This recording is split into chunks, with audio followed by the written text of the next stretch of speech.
بسم اللہ الرحمن الرحیم۔ السلام علیکم۔ انصاف نیوز ایجنسی کے نیوز روم میں خوش آمدید۔ آج کی بریکنگ نیوز پر ایک نظر۔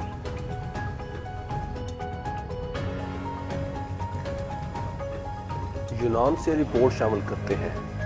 7 اکتوبر 2020 کو مسلسل 5 سال سینکڑوں مرتبہ عدالتی کارروائی مکمل ہونے کے بعد یونانی عدالت نے تاریخ ساز فیصلہ سناتے ہوئے یونانی نسل پرست جماعت کے تمام ارکین اسمبلی اور ان کے سربراہان اور پوری جماعت کو مجرموں کا ٹولہ قرار دیتے ہوئے انہیں جیل بھیجنے کا فیصلہ سنا دیا، جس پر نسل پرستانہ تشدد اور قتل و غارت کی شدت میں بہت زیادہ کمی آ گئی۔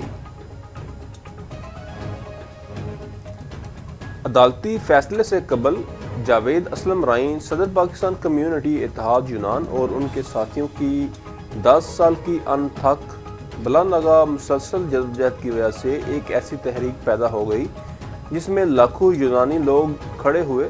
لاکھوں لوگوں کے قیام کی وجہ سے یونانی عدالت عالیہ کے لیے بھی یہ ممکن ہو سکا کہ وہ اپنا بڑا عالمی تاریخی فیصلہ کریں۔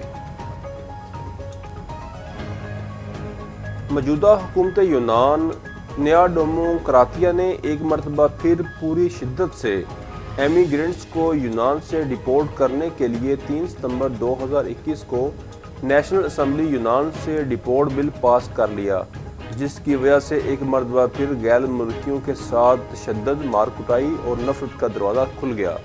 حکومت یونان کی ان پالیسیوں کے خلاف پاکستانی کمیونٹی اتحاد یونان اور یونانی سیاسی، سماجی اور انسانی حقوق کی جماعتوں کے ساتھ مل کر ہزاروں افراد نے احتجاج کیا کہ مزدور کونسل پرستی اور تشدد نہیں، یکجہتی کی ضرورت ہے۔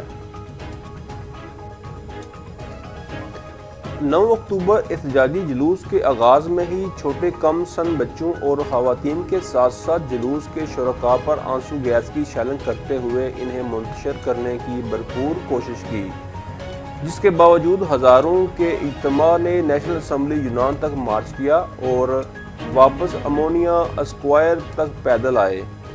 زبردستی ڈیپورٹ اور نسل پرستانہ تشدد کے خلاف نعرے بلند کرتے ہوئے نسل پرستی کے خلاف یونانی متحدہ محاذ کیریفا اور پاکستان کمیونٹی اتحاد کے شانہ بشانہ دوسری ایمیگرینٹ کمیونٹیز، حراستی کیمپوں سے مجاہدین، سابقہ حکومت یونان، سیریزا اور کئی سیاسی سماجی جماعتوں نے بھی شرکت کی۔